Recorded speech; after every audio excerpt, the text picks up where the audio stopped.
This is the Graveyard. Discover your courage. Welcome your bravery.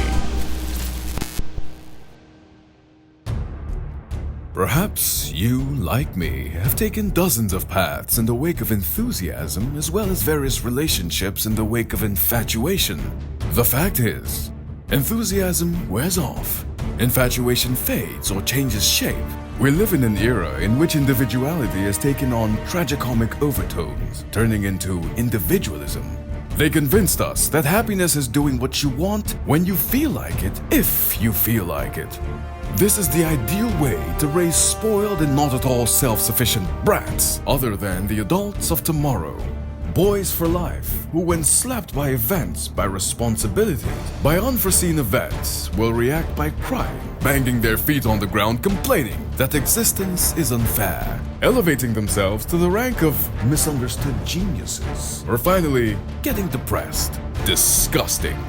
This is why we live among people who have grown up with ambiguous sexuality, who get married, adopt someone else's child, or have children without having the vaguest idea of what sacrifice, discipline, constancy, firmness, perseverance, and dedication are. They have emasculated men of their balls and masculinized the sweetness and thoughtfulness and empathy of women. Revolting. Do you think I'm exaggerating? Our grandparents were adults and self-sufficient at 16 years old.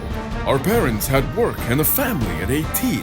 At 18, we still wipe milk from our mouths. We are children of an infamous era that pushes children to look for models to emulate everywhere, except where they really are.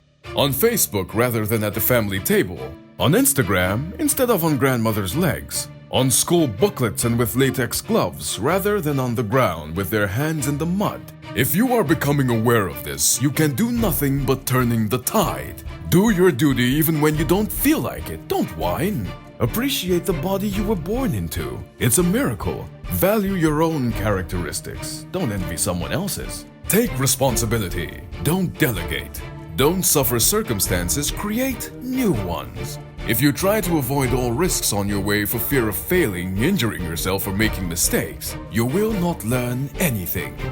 Remember, the harder the falls, the more the wounds bleed, the more valuable the lessons to be learned. So, fall hard, and then move on.